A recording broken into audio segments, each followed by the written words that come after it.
I'm going to be talking about the Manta protocol and some of the new techniques that we've used to simplify it and to get some cool new features. So just an overview of what our protocol is trying to accomplish. So if you consider using a public ledger protocol, you can have people who watch the blockchain and can listen to people's transactions and can learn about their spending history and can figure out things that probably aren't something that you want to reveal publicly about people. Like you don't just want people's wallets to be just out in the open like that. So the goal is to find a way to design a ledger so that we can hide the amounts and recipients of transactions, even if someone is watching someone's network broadcasts. So there are two properties that we want to ensure that we preserve when we build a ledger that has privacy as a fundamental component. So the first one is obviously that any transaction can't modify the total supply of an asset, that you can't create or destroy new tokens. And when you transfer something, you actually need to revoke your right to spend it again later. So this is the double spend problem. And the other thing, which is the privacy part, is that when you read the ledger, you can't learn any information about any transaction and any existing user balances. So these two properties sort of seem to be at odds with each other, because you want to verify that any transaction preserves the total supply of the asset, but then you have to learn what the transaction amounts are, because otherwise how would you do it, right?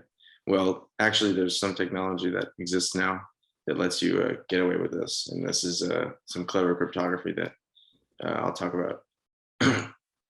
Also for this talk, I'm not going to be talking about the public side of the Manta protocol. Manta also includes a public ledger, which you can merge, assets between public and private. But I'm just going to focus on the private part. Yeah. Okay. So the new protocol, we wrote up a spec. It's not fully finalized, but it's something that you can all take a look at if you'd like. And of course, feedback always welcome. And so I'm going to be talking about just not extremely technical version of the protocol to try to make it approachable. And so we're going to be viewing the transactions from different levels of abstraction. And at the end, we'll look at a general version of the protocol for any number of senders and receivers. So initially, we'll just talk about one sender, one receiver, and we'll see how it generalizes. So we have three different participants that we'd like to model. First is Alice. Alice is the sender, and the sender represents someone that has access to some assets that the ledger has guaranteed them their ability to spend. Bob is a receiver, and they are the participant that is going to be guaranteed the ability to spend something in the future after a transaction has occurred. And the ledger is responsible for validating this, and also will store all the public information involved in any transaction, for the lifetime of the blockchain, as long as people are still using it. So the first thing we're going to talk about is the send part of the transaction. So the ledger, you can think of it as like a database, and or like any sort of get request system. You send messages to it and you receive messages from it. So what kind of messages would you send to the ledger to perform a transfer? So the way this works is you build something called the ephemeral key, which is this gray box in the middle, and the ephemeral key represents a transaction, and it represents the secret that Alice will create so that the transaction will go through and no one will learn anything about the transaction. So how do you build this secret key? You take Bob's public key which is something that he shares with Alice or shares in public, but not necessarily. He can just only share with Alice if he likes. And you use an entropy source to add some randomness to it. And you use the current state of the ledger to pin this key to the current state so that you can't use it again later. And then Alice will use this secret key and also her own secret key to build a new hidden asset, which I'm going to denote with the question mark. And then she will send this whole package that she builds, which we'll talk about how she builds it. She'll send all this thing to the ledger, and then the ledger will verify it and accept it or deny it. So then how does Bob receive the ability to spend the asset?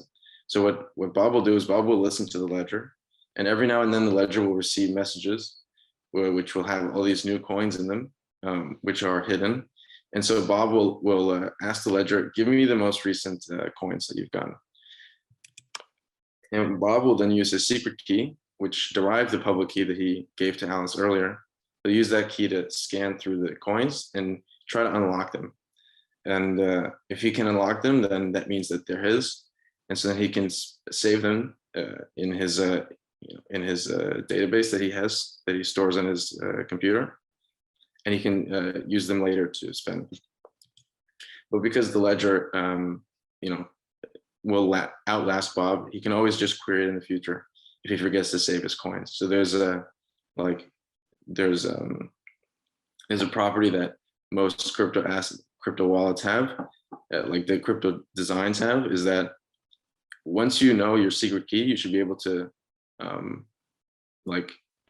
restart your wallet anytime and still be able to access everything. So just from your secret key, you should be able to derive everything that you own or that you spent or whatever. So, hey Brandon, I have a really quick question here, and it's more so a point of clarification. So what you're saying is that when you use your secret key to find these coins and they get the I guess that gets stored locally, you can requery at some other point with the same private key to get those coins again, right? Yeah. So when you're unlocking them, it shows you like your different spending options. So like, let's say you were sent like 3 different coins. You can always unlock them at any point. It says, okay, yeah, I have these 3 coins now. Whether you can spend them or not is a different question, because if you've already spent one, you can't spend it again.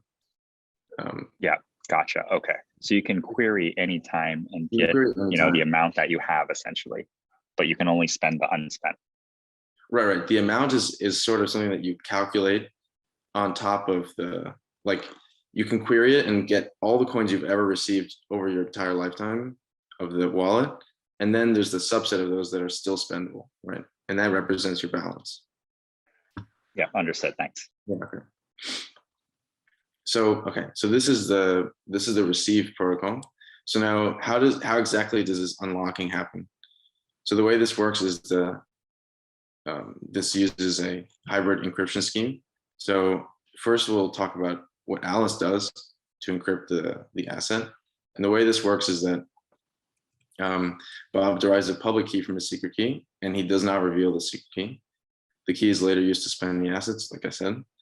And then Alice uses Bob's public key and this ephemeral key that she built earlier to encrypt the asset. And the way this works is using a few different technologies here. So you use elliptic curve Diffie-Hellman to derive a shared secret, capital K, and then you use Blake 2s key derivation function to get K star, and then use symmetric encryption, AES, Galois counter mode, to encrypt the asset.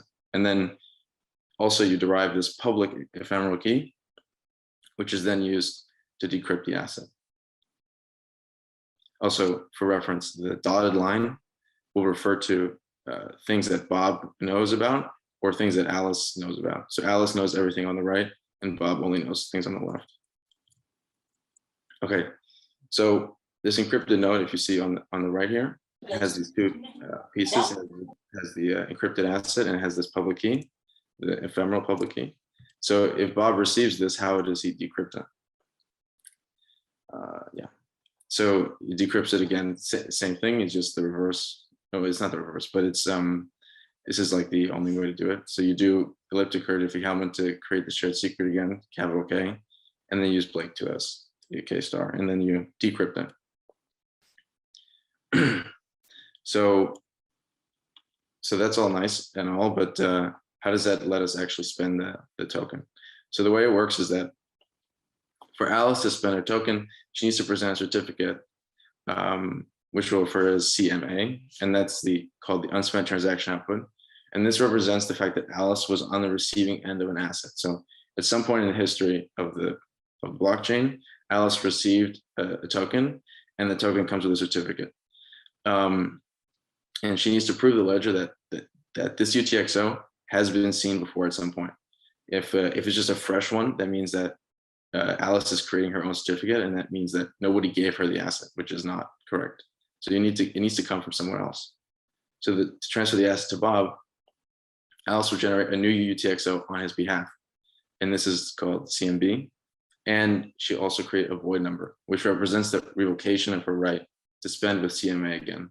So CMA was given to her by the previous owner, and then she'll create CMB and void number, and void number will void CMA, and CMB will become the new location of that token, basically.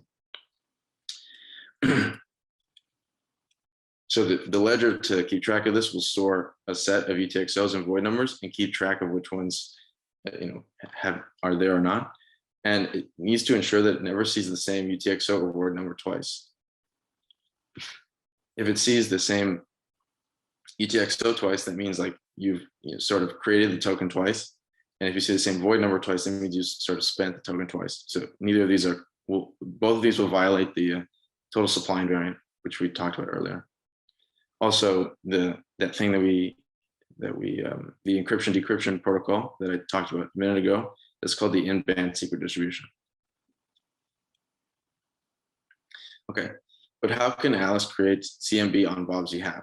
So the way that she does this is you compute another shared secret called the trapdoor. And this uses the same technology as before, this elliptic curve Diffie-Hellman, to produce something that both parties can produce this number using different keys. So in this case, Alice will use the ephemeral secret key and Bob's public key to create the trapdoor, whereas Bob will use his own secret key and the public version of that ephemeral key to create the same trapdoor. And the way that works is with the Diffie-Hellman protocol. And once you both have the trapdoor, you can then use the Pedersen commitment to commit the asset with the trapdoor. And this ensures that because the trapdoor is the same and the asset is the same, because Bob decrypted the asset from the encrypted node, then the commitments will be identical. So this way, Alice can generate the commitment and then post the relevant information to the ledger so that Bob can later produce the same commitment to prove that he can spend the asset that Alice created for him. So now Alice needs to generate the void number. And there's also another part. She also needs to verify that the commitment that she received from the previous owner still belongs to the ledger. So the void number is generated very simply. It's a commitment. It's a commitment of her secret key and the trapdoor. Now, note that this trapdoor is not the same trapdoor we saw in the previous slide. This is the trapdoor of the transaction before that. So when Alice received the asset, there was a trapdoor associated with that. That's the trapdoor that she uses to generate the void number. And this trapdoor ensures that the commitment and the void number are linked together so that she cannot create a void number out of nowhere. The point is that the void number is supposed to void the old UTXO. So it needs to be the same it needs to be connected in some way. And the way that we chose to do it is to use the same trapdoor. For Alice to prove that she can actually spend with the CMA, the commitment, she'll need to prove that it belongs in the UTXO set of the ledger. And the way this works is using a Merkle tree, and you can generate a membership proof in the Merkle tree.